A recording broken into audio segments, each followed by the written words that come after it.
Assalamualaikum warahmatullahi wabarakatuh. Oke, di pertemuan kali ini kita akan masuk ke vektor bagian 2. Ini menjadi materi kita di minggu kedua sebelum nanti kita akan masuk ke sistem persamaan linear. Materi pembelajaran kita hari ini kita akan belajar terkait vektor di R pangkat N yang pertama, kemudian yang kedua hasil kali dalam perkalian titik. Norm atau panjang vektor di subbab yang kedua dengan materi di dalamnya ada sudut di antara dua vektor dan proyeksi. Di sini di dalam perkuliahan matriks dan ruang vektor yang sebenarnya ini juga masuk ke bagian dari aljabar linear ya. Mungkin sebelumnya kalian menganggap bahwa aljabar linear itu hanya soal hitung-hitungan matriks dan vektor saja. Tapi hari ini kita akan sedikit menyinggung atau kita mengulik sedikit bahwa aljabar linear sebenarnya adalah bahasa utama dalam pengolahan data modern dan bahkan menjadi dasar dalam teknologi masa depan, yaitu komputer kuantum.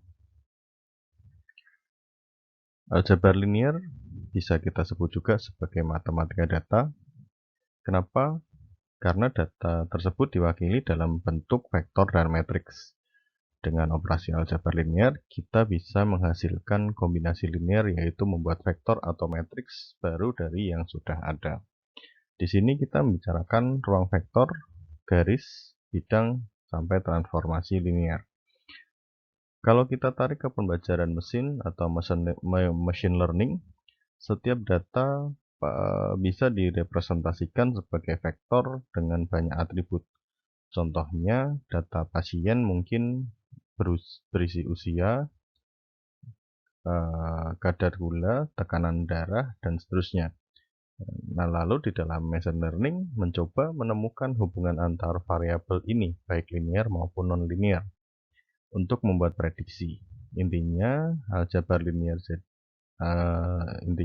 jadi aljabar linear itu jadi dasar dalam membangun model yang sesuai dengan data.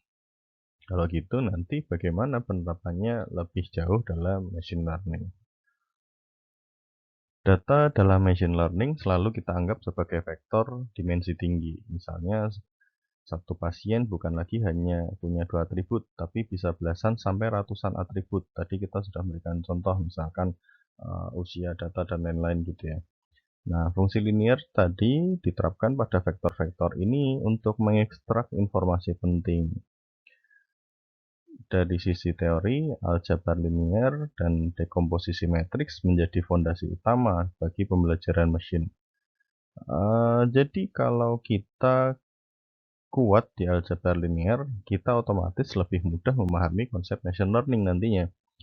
Kemudian nanti di era big data atau ketika kita masuk ke area big data ya, permasalahan komputasi yang semakin kompleks, dan pada akhirnya ketika kalian lulus dan menjadi praktisi juga menginginkan hasil yang cepat dan akurat. Untuk itu salah satu jalan keluarnya adalah kita menggunakan quantum computing atau komputasi kuantum yang nantinya diyakini bisa menangani data yang lebih besar dan lebih efisien. Lalu apa hubungan aljabar linear dengan komputasi kuantum? Di komputer klasik kita punya bit yang hanya bisa 0 atau 1. Tapi di komputer kuantum informasinya diwakili oleh qubit gitu. Qubit itu tetap punya dua keadaan dasar, yaitu 0 dan 1, tapi berbeda dengan bit klasik. Qubit itu bisa berada dalam kondisi superposisi, yaitu kombinasi dari 0 dan 1 sekaligus. Walaupun nanti dia memiliki kepastian kurang dari 100%. Analogi yang mudah, kita bayangkan kita memutar koin, ya kita muterin koin lah untuk memulai sebuah game atau apapun. Kemudian selama koin tersebut berputar, kita tidak bisa bilang koin itu kepala atau ekornya, angka atau garuda misalkan. Dia seperti keduanya sekaligus. Atau misalkan ketika muter dia nggak ambruk, tapi dia berdiri di tengah-tengah. tetap tegak gitu. Begitu koin berhenti, barulah dia ambruk ke salah satu keadaan, kepala atau ekor. Itu nantilah yang agak mirip dengan qubit dalam superposisi. Konsep lain adalah keterbelitan atau di sini ada entanglement. Ini dinyatakan lewat hasil tensor atau hasil kali tensor. Jika dua qubit bisa dipastikan, kita sebut tidak terbelit. Tapi kalau gabungannya tidak bisa dipisahkan, maka mereka terbelit. Superposisi dan keterlibatan inilah yang menjadi dasar komputer kuantum, bisa jauh lebih kuat daripada komputer klasik, dan semua representasi matematis ini, baik superposisi, keterbelitan, tensor, itu dasarnya tetaplah masih di dalam sebuah ruang lingkup aljabar linear. Meskipun nanti kalian juga masih ada aljabar linear sendiri, tetapi di perkuliahan matriks dan ruang vektor ini merupakan bagian dari aljabar linear tersebut. Kita mulai dari ruang vektor di R, ruang Euclidean N di dimensi N gitu, atau N dimensi. Jadi ketika kita melihat R pangkat N ini, nanti berarti kita bisa artikan R pada dimensi N, atau nanti semua vektor dengan N komponen. Jadi di sini ya, di bagian ini, di bagian 1.1, harapannya kalian mampu memahami pengertian geometri dan aljabar titik dan vektor dalam R pangkat N, kemudian mendapatkan vektor posisi dari suatu titik di R pangkat N, menentukan apakah dua vektor sama, dan mampu melakukan komputasi operasi aljabar di vektor R pangkat N.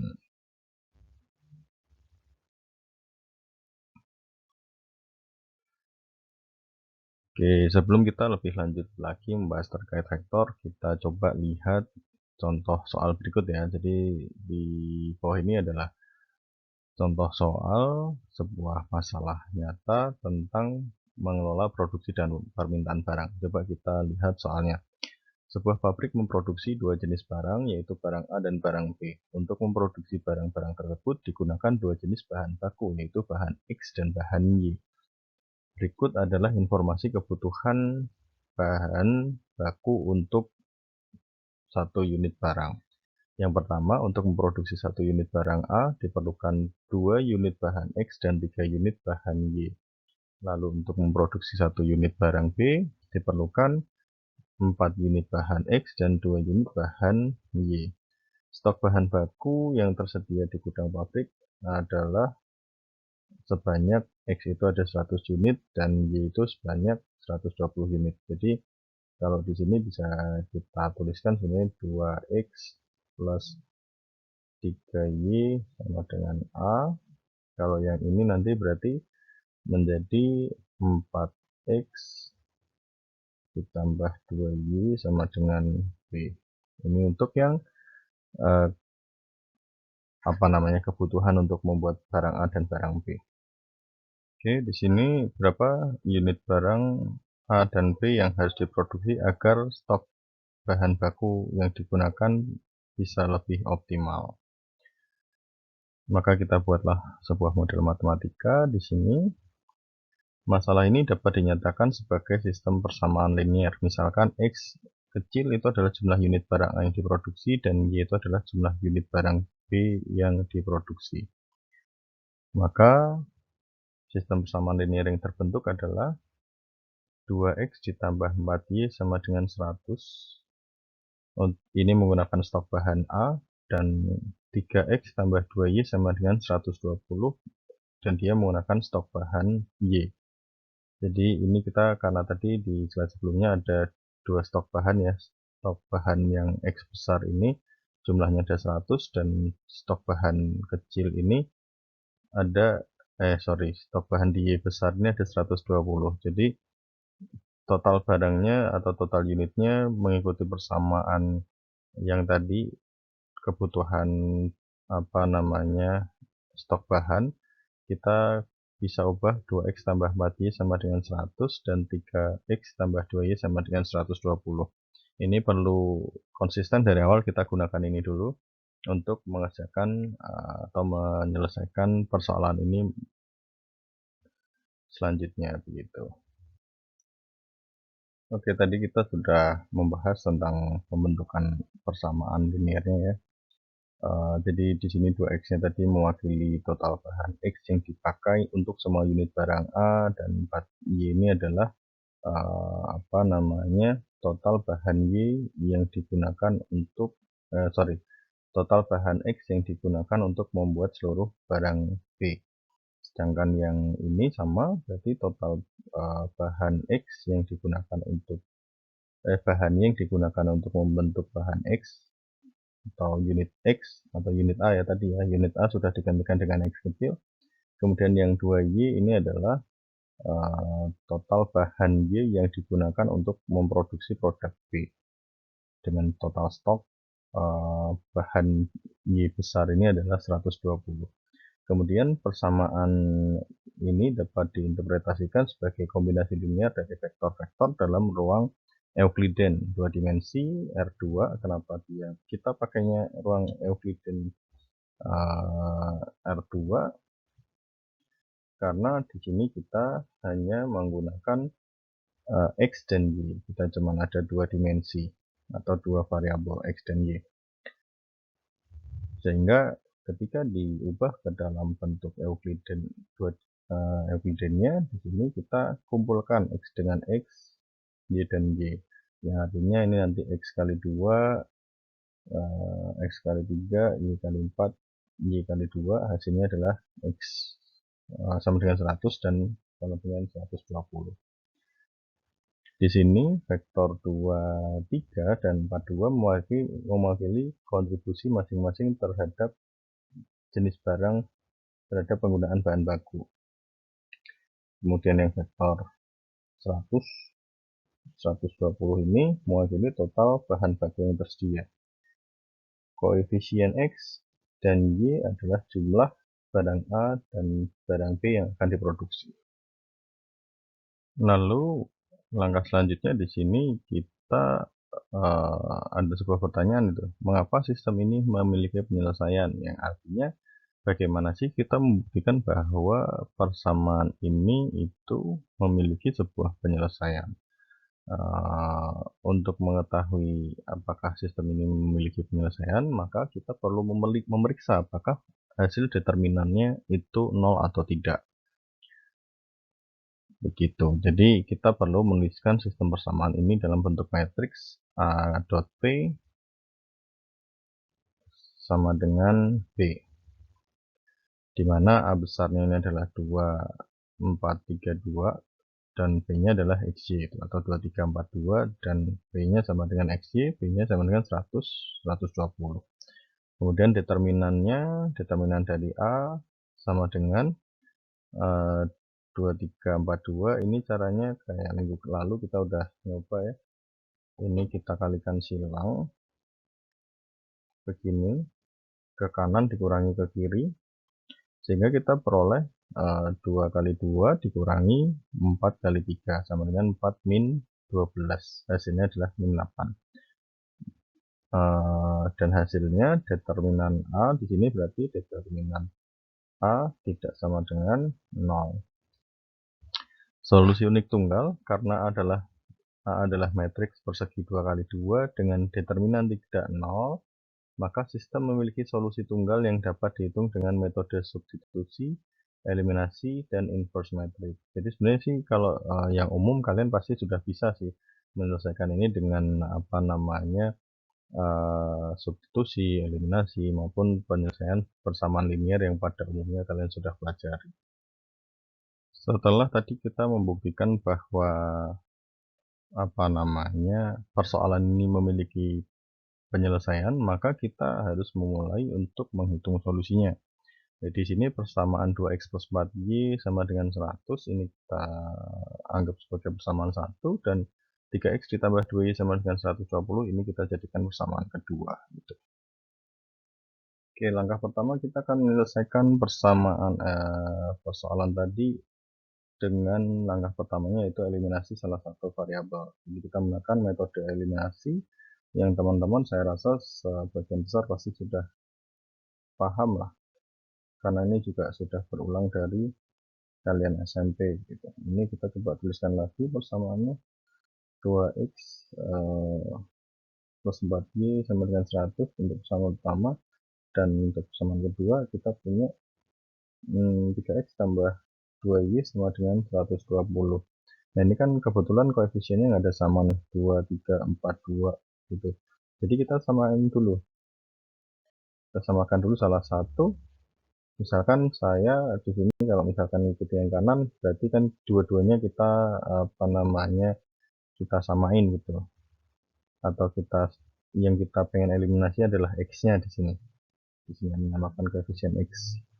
Maka yang atas kita kalikan dengan 3, yang bawah kita kalikan dengan 2.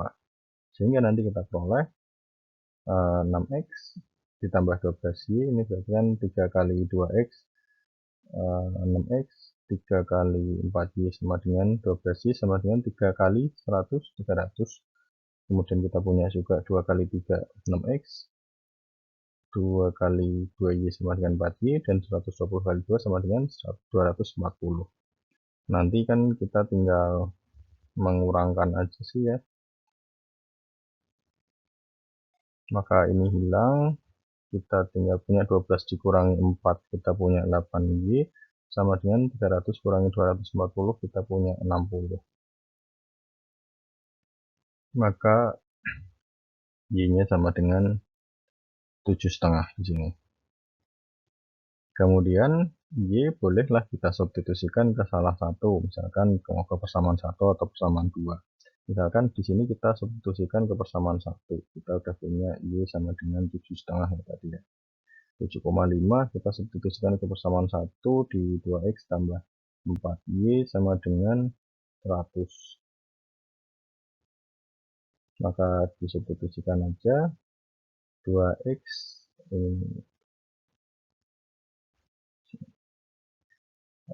ditambah 4 kali 7,5 sama dengan 100.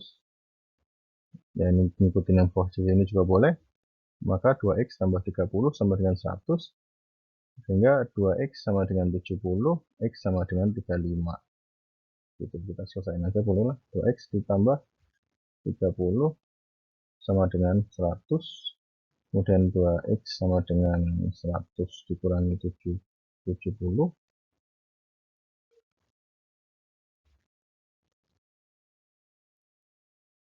maka 2x sama dengan 30.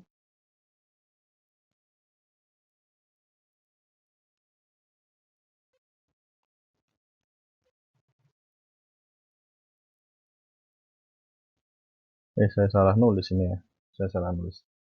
Oke, saya salah nulis, ini 100 dikurangi 30, ini jadi 70, maka x sama dengan 35. Jadi kita sudah mendapatkan nilai x dan y-nya di situ.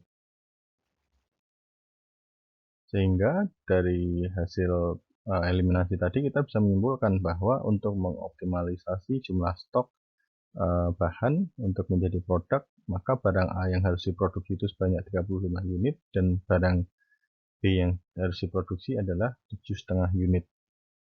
Gitu. Meskipun kalau misalkan kita lihat barang ya nggak mungkin ada setengah ya. Jadi tapi ini secara matematis maksimalnya adalah setengah 7 unit. Jadi ini bisa diturunkan jadi 7 unit sih sebenarnya diproduksi. Tapi nggak apa-apa, kita tuliskan dulu seperti ini. Oke, di sini kita akan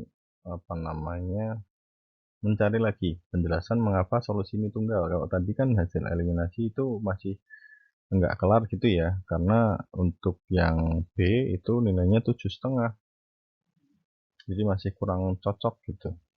Sedangkan tadi di pembuktian yang awal dia akan memiliki solusi tunggal gitu. Jadi kita perlu mencari dan menjelaskan mengapa hanya ada satu jawaban yang benar di sini, yaitu satu kombinasi jumlah barang A dan barang B untuk masalah produksi tersebut. Yang ini tentu dilihat dari sudut pandang matematika, terutama aljabar linier.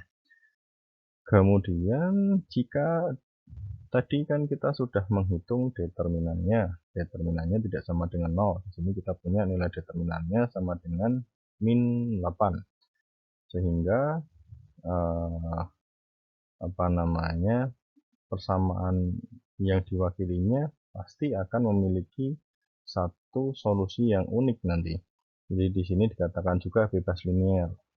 Ini bebas linier ini menjadi sebuah dampak dari determinan yang tidak nol. Jadi secara sederhananya bebas linier ini artinya kedua vektor atau kedua persamaan akan memberikan informasi yang benar-benar berbeda dan tidak berlebihan atau redundan. Jadi misalkan kita analogikan dua garis, jika bebas linier maka kedua garisnya itu enggak sejajar dan tidak berimpit. Mereka akan menunjukkan ke arah yang berbeda dan pasti akan berpotongan. Jadi contohnya gimana sih yang tidak bebas linier? Misalkan kita tuliskan persamaannya di sini. Misalkan kita punya persamaan x plus y sama dengan 10 dan 2x ditambah 2y sama dengan 20. Nah, persamaan ini kan keduanya hanya kelipatan ya, hanya dua. Misalkan ini persamaan 1, ini persamaan 2, maka persamaan 2 ini hanyalah 2 kali lipat dari persamaan pertama. Sehingga garis itu akan berimpit terus. Misalkan dia digambarkan, misalkan kita nolkan lah ya. Misalkan kita nolkan, x-nya 0, maka y-nya sama dengan 10. Jadi di sini misalkan 10, kemudian ketika y-nya 0, maka x-nya sama dengan 10. Jadi di sini nanti kita tarik garis 0. Sedangkan yang kedua ini x-nya juga sama, y-nya juga sama-sama 10. Jadi dia akan berimpit, cuma kelipatan-kelipatan aja, nggak ngaruh. Jadi ini ya tadi yang disebut sebagai tidak bebas linier atau redundan, karena dia sama, dia hanya kelipatan dan garisnya berimpit.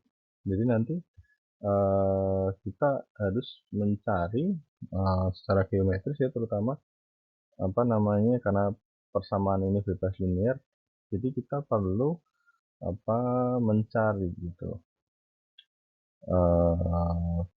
keduanya bisa berpotongan di satu titik yang sama untuk mendapatkan satu solusi tunggal. Jadi nanti satu pasangan angka yang memenuhi kedua persamaan tersebut secara bersamaan. Jadi nggak ada 7,5-nya atau nggak ada setengahnya misalkan. Kemudian dalam soal konteks yang tadi, produksi ini tadi, maka kita harus mencari suatu kombinasi jumlah produksi barang A dan barang B yang menghabiskan stok bahan baku dengan pas. Ini untuk mencari solusi tunggal. Oke, setelah metode substitusi kita coba pakai metode menggunakan inverse matrix untuk menyelesaikan sebuah persamaan linier. Jadi kan tadi kita punya untuk A itu bentuk matriksnya adalah 2, 3, 4, 2 gini ya. 2, 3, 4, 2. Kemudian untuk menghitung solusi sistem linier A kali V sama dengan B, kita dapat menggunakan inverse matrix. Ini kan tadi ini ya, ini adalah matriks yang ini, V itu adalah untuk matriks ruangnya ya, XY, kemudian ada yang B ini adalah untuk matriks hasilnya.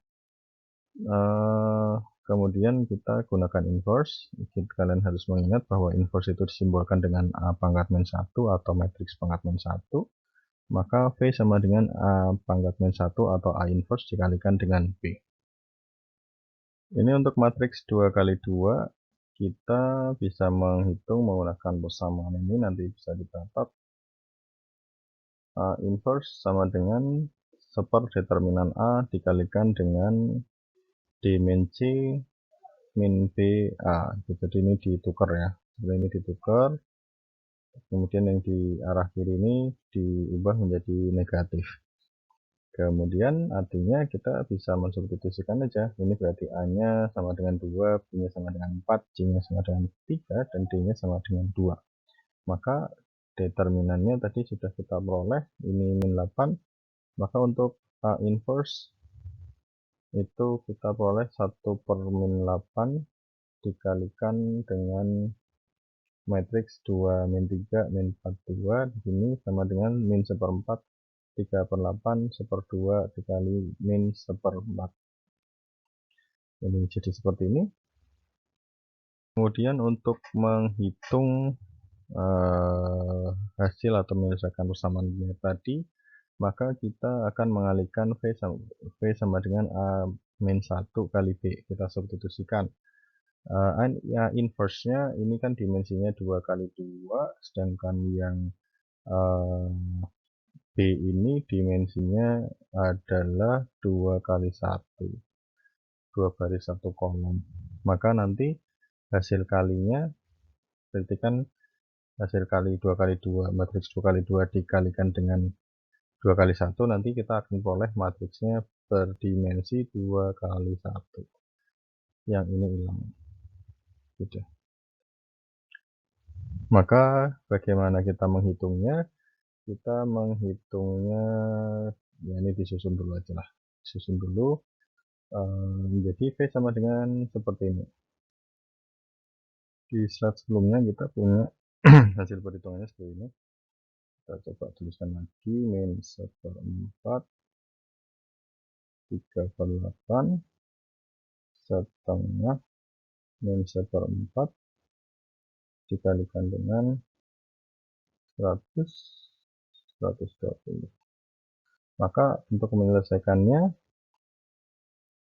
ini begini ya, ini dikalikan dengan ini, kemudian setengah kita kalikan dengan 120. Jadi horizontal kita kalikan dengan vertikal, dijumlahkan, nanti selesai baru kita pindah ke bawahnya, sama di sini baris yang kedua dikalikan dengan baris yang pertama, baris kedua di kolom kedua kita kalikan dengan sini, sehingga nanti kita peroleh komponen pertama X dan Y nya seperti ini. Nanti kita peroleh ini X nya, ini Y nya. Jadi kan nanti kita dapatkan hasilnya kalau kita tuliskan ini sama dengan jadi matriks 2 kali 1 ya. Jadi kita punya min 1/4 dikali 100 ditambah setengah dikali 120. Yang bawah itu kita jadi punya 3 per 8 kali 100 ditambah min 1/4 dikalikan dengan 120. Ini matriksnya, dan kita peroleh nanti 35 dengan 7,5. Nah, karena ini kan tadi V ya, sama dengan V. Dan V sendiri tadi kita punya V itu adalah XY. Maka 35 ini punyanya X dan 7,5 ini punyanya Y. Gitu. Sama sih hasilnya, masih sama. Tapi caranya lebih panjang daripada yang metode eliminasi tadi. Masuk ke subbab selanjutnya, kita masuk ke hasil kali dalam perkalian titik, norm atau panjang vektor. Di sini untuk subbab ini kita outcome-nya adalah kalian mampu melakukan komputasi perkalian titik vektor secara geometris dan aljabar dan menghitung panjang suatu vektor. Nanti coba kalau memungkinkan kita akan coba simulasikan ke dalam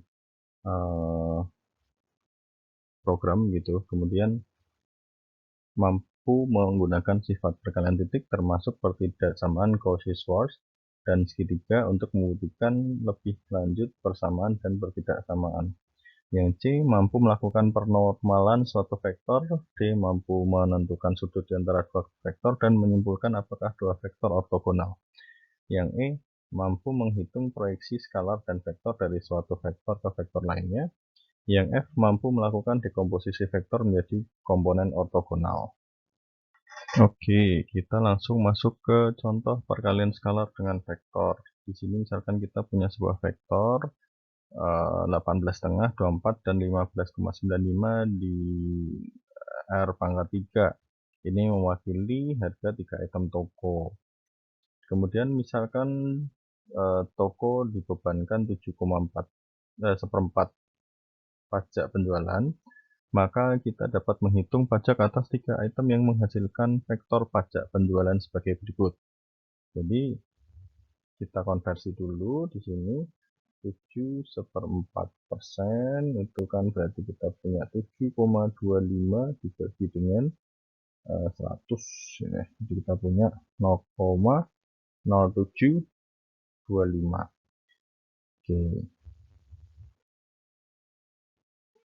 misalkan ini adalah A dan ini B, maka kita kalikan aja A dan B. Ingat ya, ini menjadi skalarnya dan ini menjadi vektornya yang kanannya. Berarti kita kalikan 0,0725 dengan vektor B atau vektor harga item. Ini perkaliannya nanti begini, kita kalikan dengan masing-masing barisnya dari kolom tersebut. Kalau misalkan ada lebih dari satu kolom, ya nanti silahkan dikalikan dengan seluruh komponen vektornya. Maka hasilnya kita bisa peroleh 0,075 dikali dengan 18,5, 0,075 dikali dengan 2,4, 0,0725 dikali 15,95. Diperoleh hasil akhirnya untuk pajak penjualan adalah barang A itu dapat pajak penjualannya 1,34, untuk pajak penjualan di barang B atau barang kedua ini 1,74, dan barang ketiga ini 1,16 atau 1,16. Kemudian kita punya dua buah vektor, berarti ini sekarang kita menjumlahkan dua buah vektor. Kalau mau menghitung biaya total, misalkan biaya total itu harga pajak ditambah penjualan, maka kita masukkan saja semuanya. Jadi vektor biaya totalnya itu merupakan penjumlahan dari vektor harga dan vektor pajak penjualan. Kebetulan ini dimensinya pas 3 kali 1 sama 3 kali 1. Ini jadi kita tidak perlu ngapa-ngapain, tinggal dijumlahin aja begini, sehingga nanti diperoleh 18,5 ditambah 1,34 itu 19,84, 24 ditambah 1,74 sama dengan 25,74, 15,95 ditambah dengan 1,16 sama dengan 17,11. Begitu. Ini jadi biaya total untuk masing-masing item tadi. Contoh yang kedua di sini perkalian titik untuk menemukan total 4 harga dalam dolar AS. Misalkan kita punya vektor 1235, 985, kemudian 1050 dan 3460. Ini vektornya berarti dimensinya 4 kali 1 ya. Dia memiliki 4 harga masing-masing yang dinyatakan dalam euro, pound, Inggris, dolar Australia, dan peso Meksiko. Pada hari tertentu kita mengetahui bahwa 1 euro sama dengan 1,46420 dolar, 1 pound Inggris sama dengan 1,83637 dolar, dan 1 dolar Australia sama dengan 0,83580, dan 1 peso Meksiko sama dengan 0,09294 dolar. Bagaimana kita dapat menggunakan vektor untuk menemukan total 4 harga dolar AS tersebut? Kalau misalkan kita pakai aritmatika ya, ini sudah dicontohkan nih di sini. Kalau mau pakai aritmatika kan sebenarnya gampang ya. Ya kalian tinggal kalikan aja nominalnya, misalkan ini mewakilkan euro, ini mewakili pound Inggris, kemudian ini dolar Australia, dan ini peso. Maka kita cukup mengalihkan ini dengan ini, sono, ini dikali dengan ini, dan seterusnya gitu, sehingga kita bisa dapatkan persamaan aritmatikanya adalah seperti ini gitu. Jadi langsung aja dikalikan semua sehingga diperoleh totalnya sama dengan 4816,27 dolar. Atau ini masih dalam sen, pembulatan ke sen terdekat di akhir ini 2,7, karena ini komanya banyak sekali ya di belakangnya. Jadi ini dibulatkan dan hasilnya seperti ini.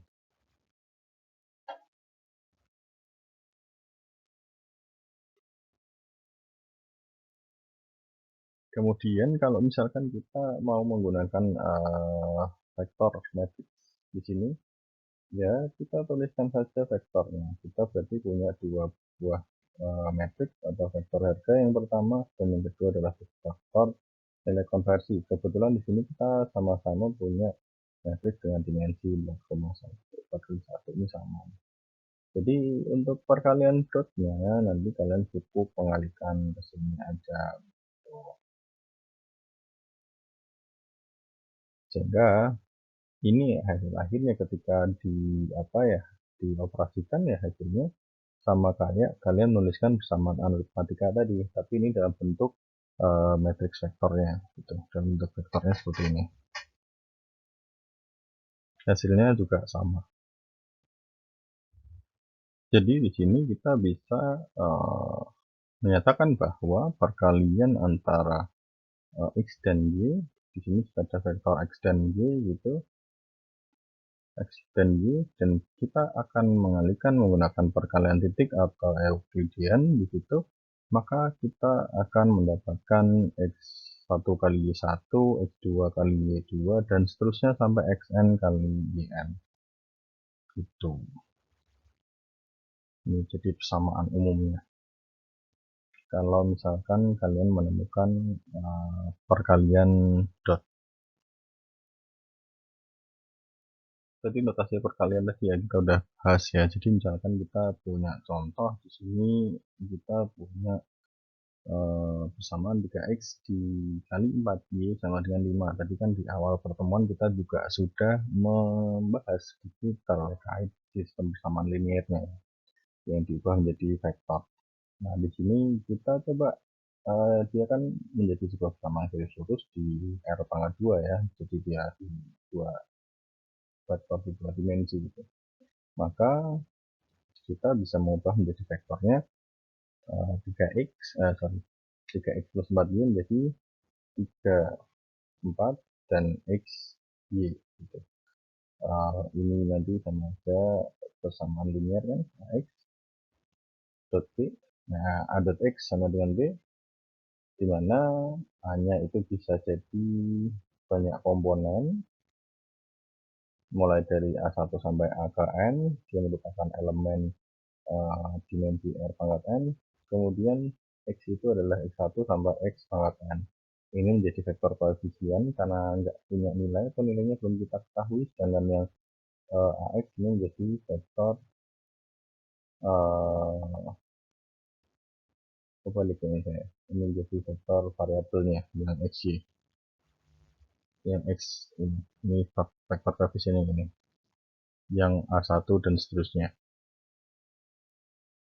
Oke, jadi di contoh 1, 2, 3 ini kita melihat perkalian titik yang hasilnya adalah 0, atau perkalian dot itu hasilnya 0.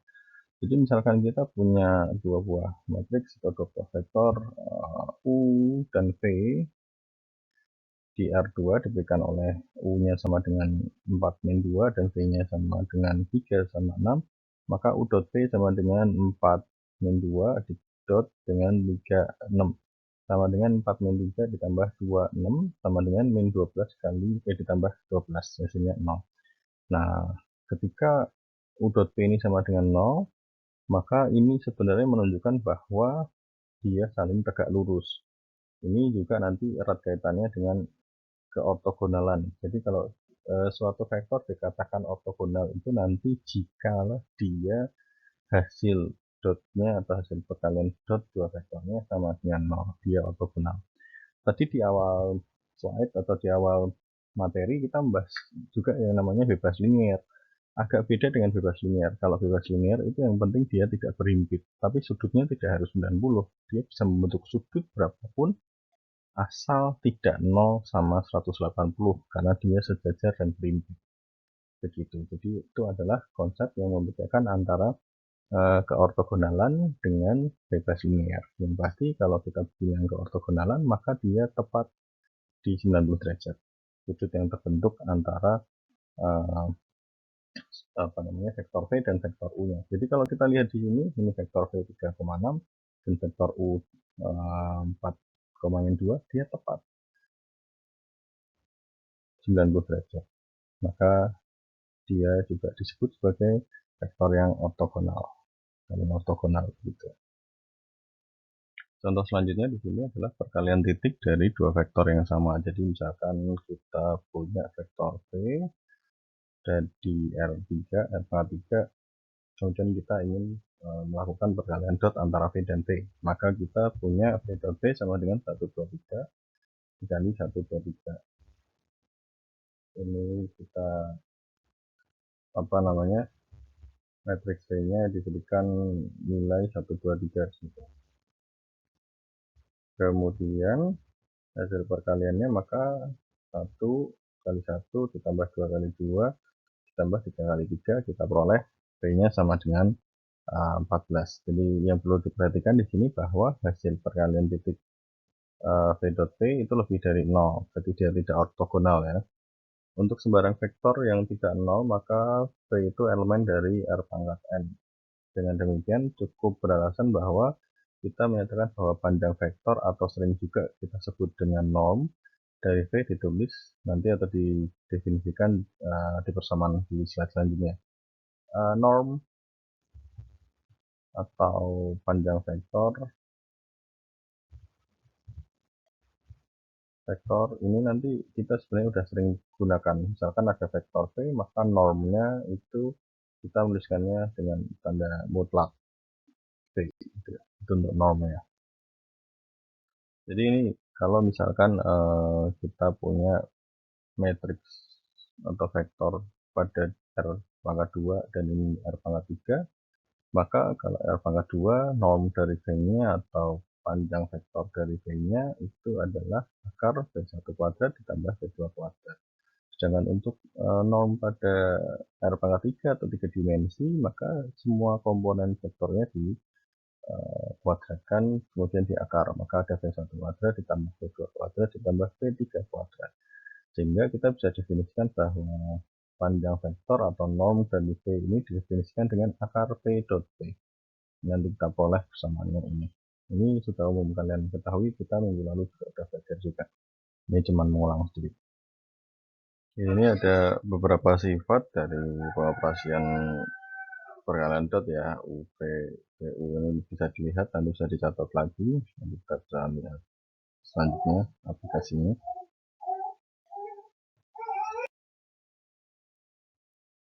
Oke, di contoh 1.2.5 penormalan suatu vektor di R4. Jadi ketika kita berbicara tentang penormalan atau normalisasi, ini merupakan proses mengubah suatu vektor agar panjangnya atau nilai normnya menjadi satu tanpa dia atau tanpa kita harus mengubah arah aslinya. Jadi vektor yang panjangnya satu ini nanti disebut juga sebagai vektor satuan atau unit vektor ya. Kita bisa lihat di gambar atau di slide. Misalkan di sini ada vektor U yang memiliki ruang 4 dimensi atau R pangkat 4. Terus dia nilainya vektor itu setengah. Kemudian kita yang perlu kita lakukan yang pertama adalah menghitung panjangnya atau normnya. Maka untuk menormalkan kita perlu tahu dulu panjang asli dari vektor U atau panjang U-nya. Ini dihitung dengan akar dari dot produk vektor itu dengan dirinya sendiri. Jadi kita nanti akan membaginya. Ini kita lihat dulu, U dot U-nya seperempat tambah seperempat tambah seperempat tambah seperempat sama dengan 1. Jadi secara secara hasil dari vektor ini sendiri dia sudah merupakan sebuah vektor satuan atau sebuah unit vektor karena dia bernilai 1 di sini. Kemudian nilai ini dihitung normnya dari nilai U-nya. Maka norm dari U itu berarti 1 kuadrat diakarkan, atau akar dari 1 kuadrat sama dengan 1. Kemudian bila suatu vektor tak 0 U dibagi dengan norm U, yaitu ini dia itu tujuannya yang di bagian ini dia ingin menormalkan atau menjelaskan proses bagaimana jika sebuah vektor yang panjangnya tidak sama dengan 1 dibagi dengan vektor yang memiliki nilai normnya 1. Artinya nanti setiap komponen dari vektor U dibagi dengan panjangnya norm dari vektor U tadi tersebut. Maka W adalah vektor satuan sebab W sama dengan norm dari U dibagi dengan norm U. Ini hasilnya nanti sama dengan 1. Jadi intinya sih di sini ingin menggambarkan atau menunjukkan cara mengukur panjang atau norm dari sebuah vektor dan menjelaskan bahwa jika kita membagi sebuah vektor dengan panjangnya sendiri, kita akan selalu mendapatkan vektor baru yang panjangnya satu vektor satuan dengan arah yang sama. Jadi kalau kita bagi vektor dengan panjang vektornya sendiri, dia akan nilainya akan sama dengan satu vektor satuan atau normnya sama dengan 1. Ini sih yang di sini.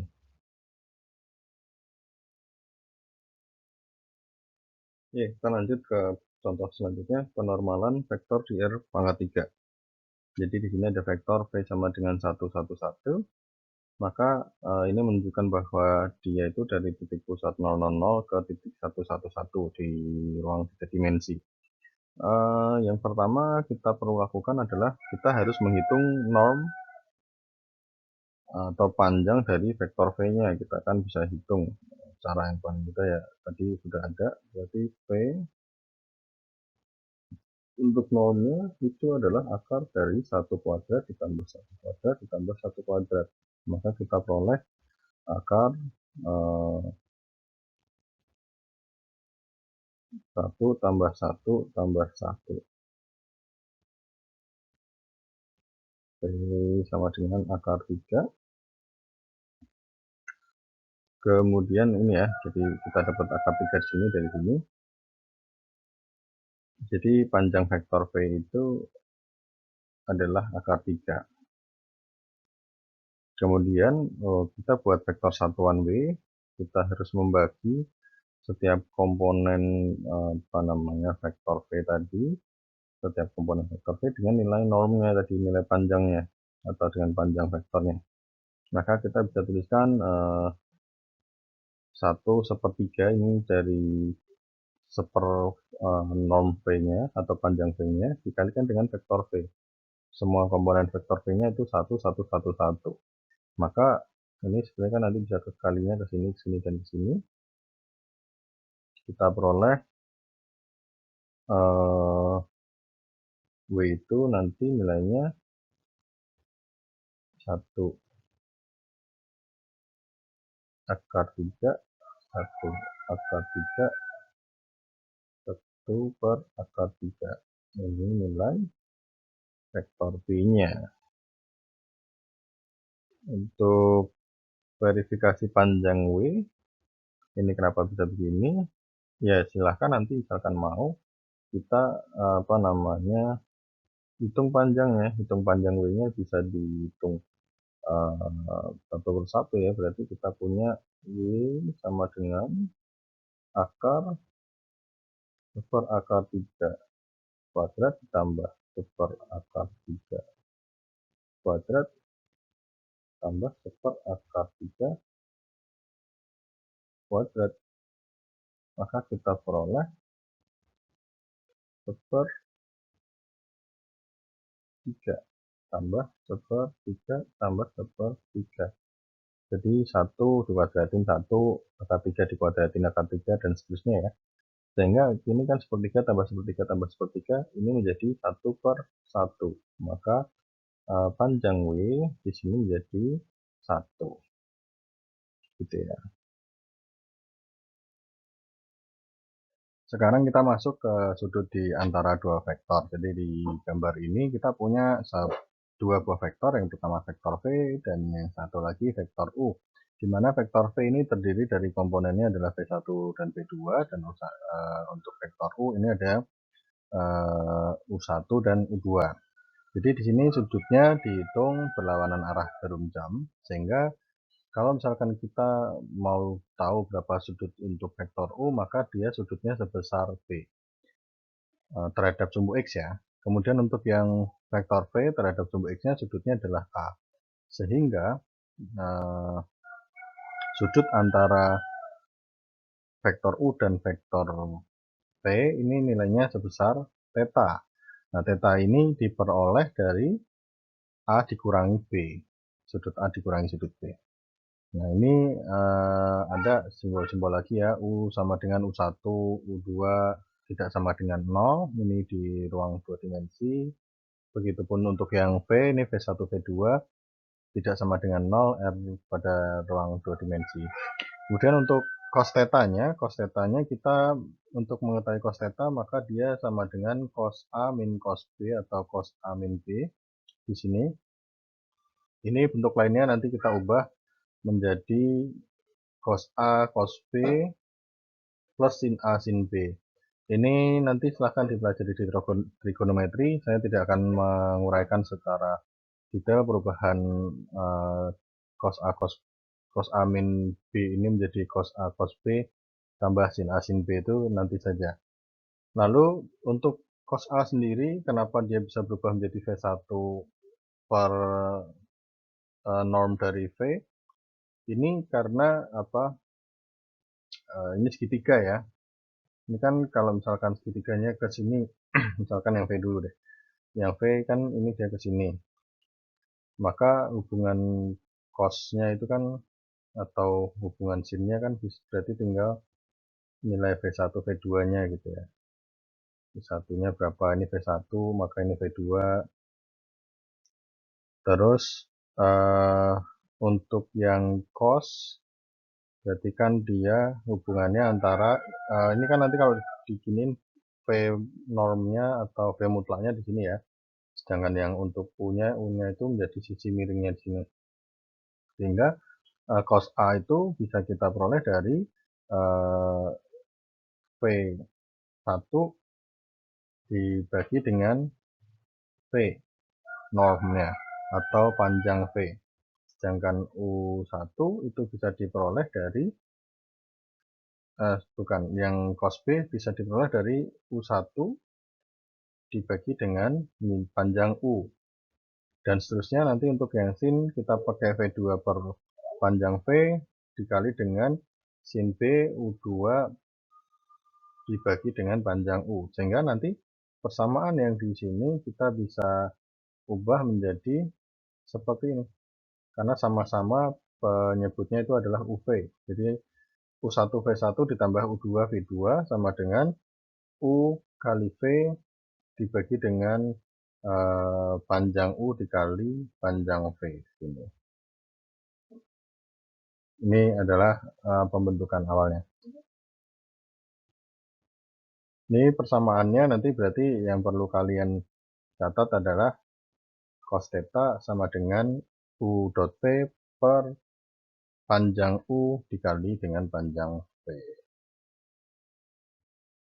Oke, kita masuk ke selanjutnya. Di sini ada teorema 122 petak samaan Cauchy-Schwarz.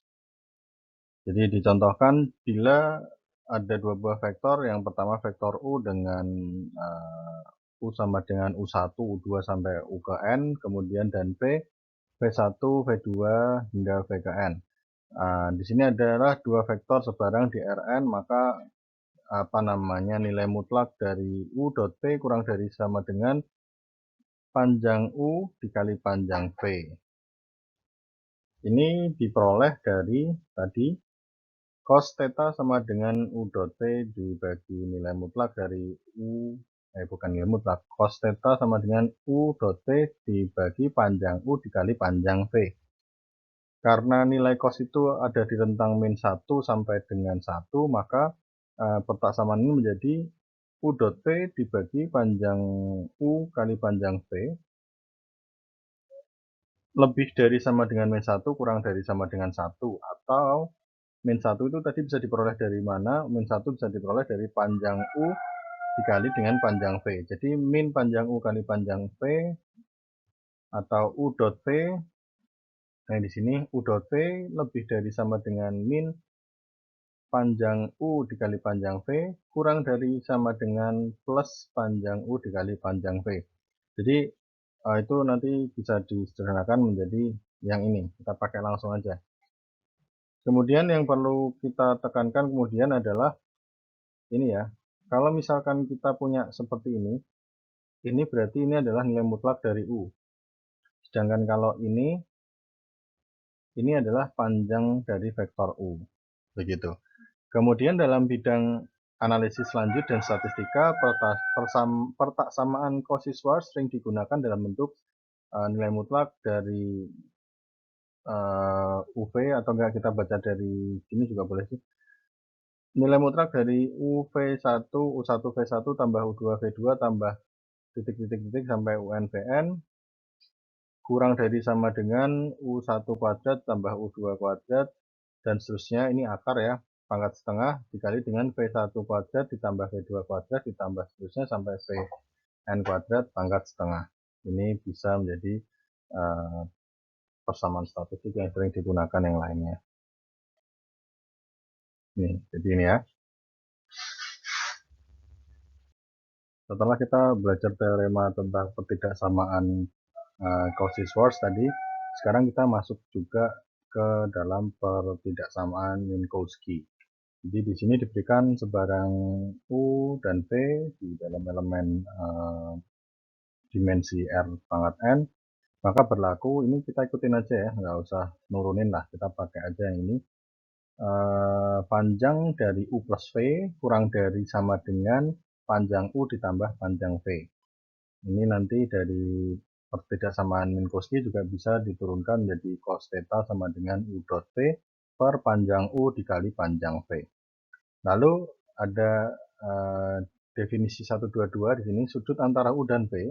Jika U dan V adalah elemen tak nol dari R pangkat N, maka kita definisikan sudut theta radian di antara U dan V sebagai sudut tunggal di 0, pi, ini bentuk vektornya, yang memenuhi cos theta sama dengan U dot V per panjang U dikali panjang V. Kemudian dari definisi 122 bisa kita peroleh bahwa kalau misalkan nilai tetanya pi per 2, pi itu 180 derajat dibagi 2 berarti tetanya sama dengan 90 derajat, dan nilai cos 90 derajat sama dengan 0, maka cos pi per 2 sama dengan 0. Akibatnya U dot V sama dengan 0. Dan ini berarti U tegak lurus dengan V. Berarti ortogonal ya, dia ortogonal karena dia tegak lurus atau hasil perkalian dot antara vektor U dan V-nya sama dengan 0. Tadi kan ada di depan kita sudah membahas syarat-syarat keortogonalan sedikit ya gitu.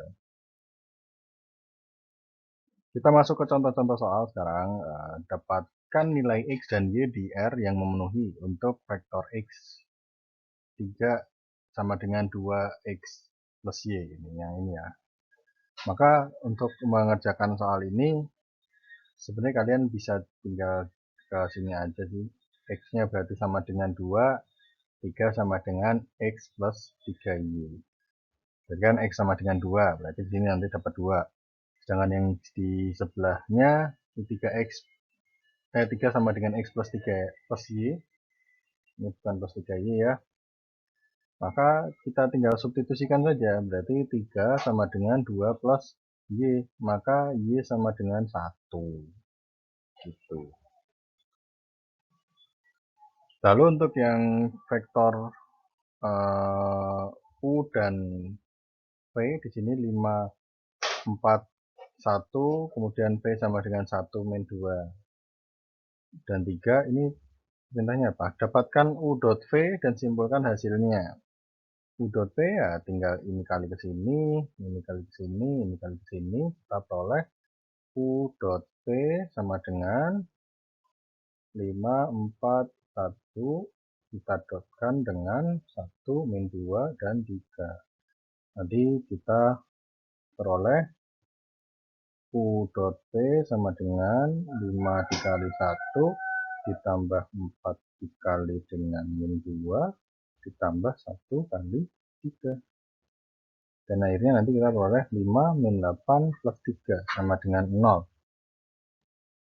Jadi kalau tadi kita peroleh ya U dot V sama dengan 0, maka dia tegak lurus. Begitu.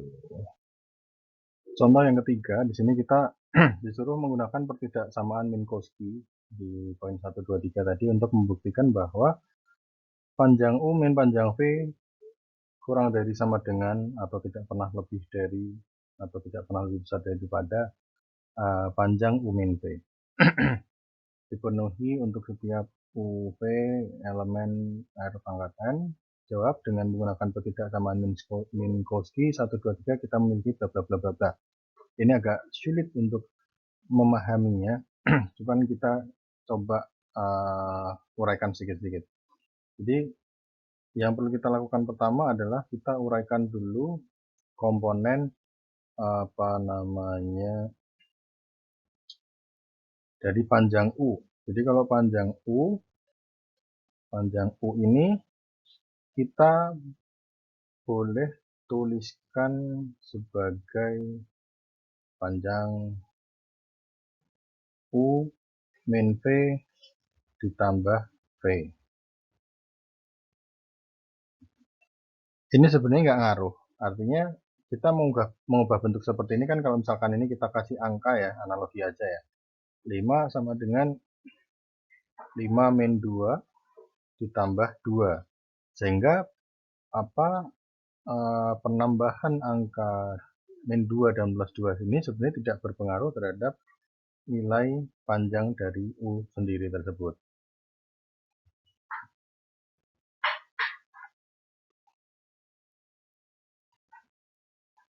Kemudian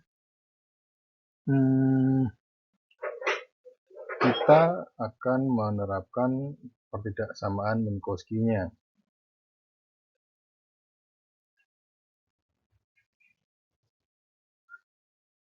Di pertidaksamaan Minkowski-nya kita lihat ya di persamaan ini, kita punya panjang U min V, panjang V kurang dari sama dengan U min V. Jadi ini kan juga bisa kita tuliskan seperti ini.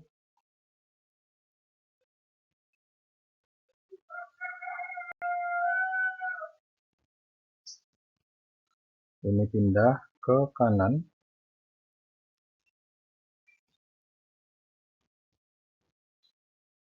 Seperti itu. Kemudian kita substitusikan nilai U yang sudah kita ubah tadi ya, yang ini kita coba substitusikan ke yang ke sini. Kita substitusikan ke situ, maka persamaan ini berubah menjadi kita jadi punya U min V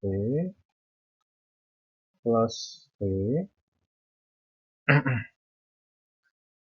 kurang dari sama dengan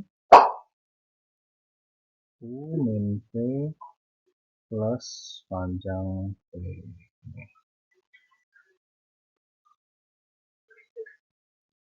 Lalu kita pindahkan si panjang V yang sudah kita pindah ke ruas kanan ke kiri lagi.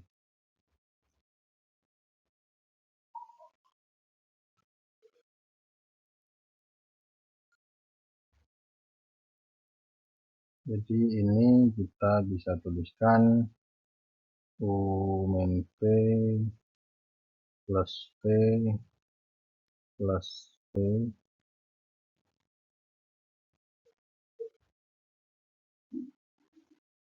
Jadi ini kita peroleh panjang U min panjang V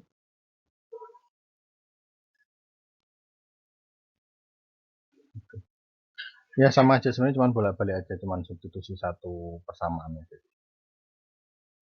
Contoh soal nomor 4, dapatkan sudut di antara dua vektor. Di sini kita punya vektor U22 dan V sama dengan 03. Jadi kita suruh mencari sudutnya, maka kita harus menggunakan persamaan sudut dari definisi 122. Jadi kan kita punya persamaan ini ya, ini persamaan yang tadi kita peroleh, itu adalah cos theta sama dengan U dot V dibagi dengan panjang U dan panjang V.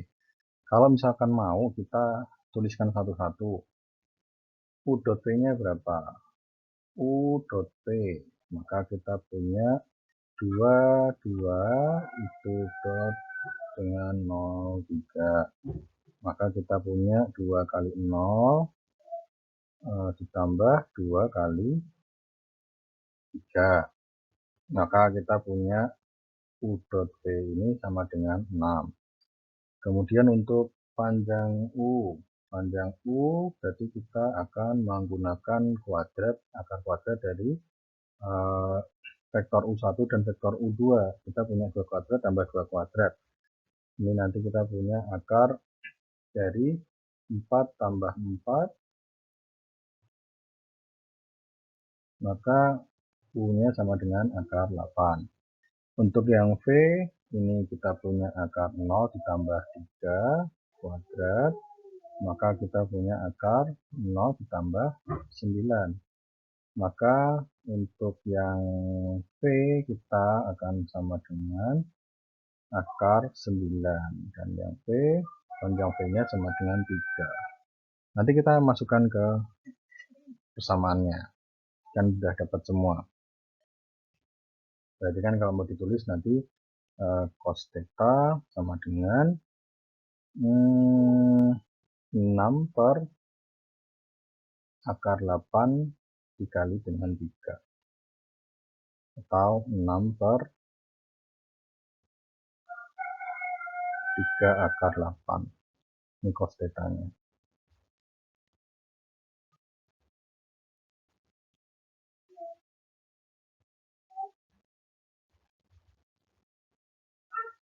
Tapi di contoh yang sini, di pembahasan, akar 8-nya kita ubah. Jadi akar 8-nya kita ubah menjadi 2 akar 2. 2 akar 2 berarti cos theta sama dengan 6 per 3 dikali 2 akar 2, kita peroleh 6 per 6 akar 2. Atau cos theta ya ini ya. Atau berarti di sini kita bisa tuliskan cos theta sama dengan 1 per 1 akar 2. 1 per 1 akar 2 itu kan penyelesaiannya kita bisa kalikan dengan akar 2 per akar 2. Sehingga kita peroleh di sini setengah akar 2. Ini cos theta. Cos theta dari setengah akar 2 itu berapa ya? Ya ini kan sudut istimewa ya. Jadi cos theta sama dengan setengah akar 2, maka tetanya adalah 45 derajat. Jadi di sini dikatakan bahwa sama dengan pi per 4 radian. Silahkan nanti dicoba sendiri.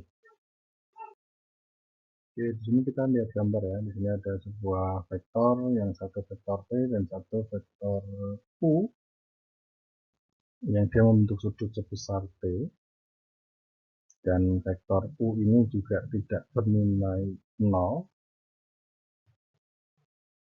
bukan vektor 0 ya, yang menentukan arah, dan P ini adalah sembarang vektor, misalkan kita anggap begitu. Kemudian kita di sini juga melabilisi pada ujung V, kemudian ini ada titik P yang dia sebenarnya terletak di panjang antara O sampai garis U inilah ya, panjang itu. kemudian yang paling dekat dengan O-nya gitu. Dan ini juga dia siku-siku atau tegak lurus dengan P. Sehingga kalau misalkan kita gambarkan di sini menjadi sebuah bentuk segitiga siku-siku. Gitu. Jarak O ke P nanti bisa diukur ke arah positif U, nanti kita sebut sebagai komponen V ke arah U, dan nanti kita notasikan dengan komponen UV. Nanti kita coba lihat juga. Kemudian kita lihat lagi vektor OP. Di sini ada vektor OP. Ini disebut sebagai proyeksi dari P pada U. Nanti kita notasikan sebagai proyeksi U V. Jadi kalau kita lihat yang persamaan yang ini, cos theta pada persamaan yang ini ya, dari segitiga siku-siku ini, maka cos theta-nya akan terbentuk dari OP dibagi dengan OQ.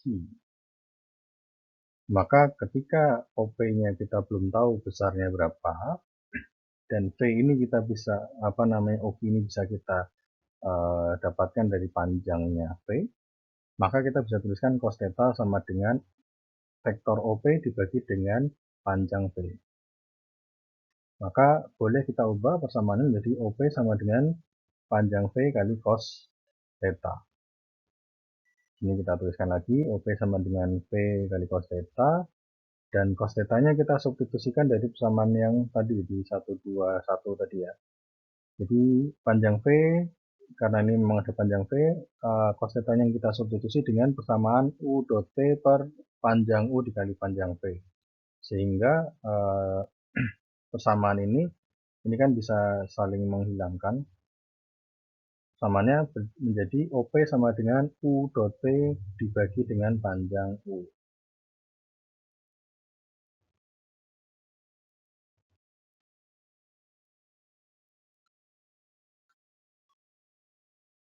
Selanjutnya di sini ada komponen U ya, tadi saya sudah menyebutkan nanti komponen UV ini adalah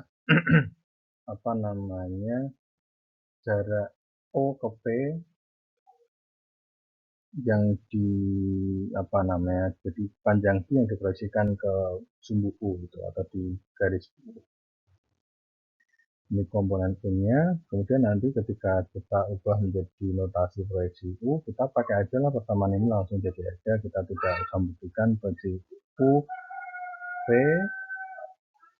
sama dengan komponen UV dikali dengan U per panjang U, ini vektor ya, masih vektor U, sama dengan U dot P dibagi dengan panjang U dikali dengan U per panjang U, sama dengan U dot P dibagi dengan panjang U kuadrat dikalikan dengan vektor U, sama dengan U dot P per U dot U dikali dengan U. Ini nanti langsung dipakai aja, apa samaan ini. Jadi sebenarnya bisa kita definisikan ya di sini ya. Misal U adalah vektor bukan 0 dan V itu sembarang vektor di R pangkat N, maka komponen V dalam arah U didefinisikan sebagai skalar. Komponen U pada komponen pada garis U dari vektor V sama dengan U dot V per panjang U. Ini untuk skalarnya. Jadi dia sudah menghasilkan bentuk skalarnya. Kemudian untuk komponen vektornya atau sebagai vektornya, proyeksi V ke U-nya itu menggunakan notasi proyeksi U pada garis U oleh vektor V sama dengan U dot P dibagi dengan panjang U kuadrat dikali U sama dengan U dot P per U dot U dikali U. Nanti kita coba cari contoh soalnya. Sehingga kedua operasi ini masing-masing disebut sebagai proyeksi skalar, yang atas ini proyeksi skalar, dan yang bawah ini menjadi proyeksi vektor. Kita sekarang masuk ke contoh soal selanjutnya, yaitu untuk mengetahui proyeksi satu vektor ke vektor lain. Misalkan di sini ada contoh soal dapatkan proyeksi V pada bidang U atau pada garis U bila U sama dengan 2, 3, min 4 dan V sama dengan 1, min 2, 1. Kita bisa menggunakan persamaan ini tadi, proyeksi V pada garis U sama dengan U dot V dibagi dengan U kuadrat atau U dot U dikali dengan U. Maka karena kita di sini sudah melihat seperti ini, maka ada beberapa langkah utama yang perlu kita kerjakan, yaitu kita cari dulu U dot P berapa, kemudian U dot U-nya berapa. Itu yang perlu kita lakukan pertama kali. Kita cari U dot P, U dot P-nya berarti 2, 3, min 4 dikali dengan 1, min 2, 1. Ya, ini berarti 2 kali 1, 2, 3 kali min 2, min 6, min 4 kali min 1 sama dengan min 4 sama dengan U dot P-nya sama dengan min 8. Sedangkan untuk U dot U-nya kita berarti 2 kali 2, 3 kali 3, min 4 kali min 4 kita peroleh 4 min 9 plus 6.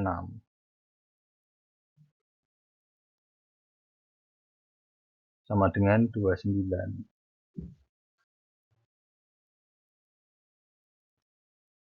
Ini plus ya. Ini plus. Jadi 13 plus 16 sama dengan 29. Kemudian kita substitusikan nilai U dot P dan U dot U ke dalam persamaannya. Kita substitusikan ke persamaan yang ini. Maka kita punya min 8 per 29, ini nilai U dot P, ini nilai U dot U, dikalikan dengan vektor U, yaitu 2 kali 2, 3, min 4. Jadi kita kalikan ini dengan ini ke sini begini. Kita peroleh min 16 per 29, min 24 per 29, dan 32 per 29 untuk proyeksi P pada garis U-nya. Begitu.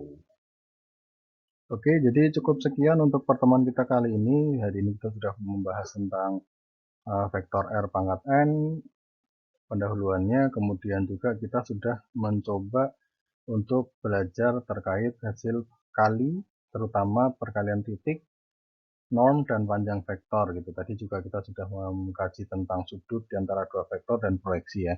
Jadi nanti setelah ini kita akan melanjutkan materi vektor lagi terkait perkalian silang, kemudian himpunan pembentang dan bebas linear dan lain-lain akan kita bahas di materi selanjutnya.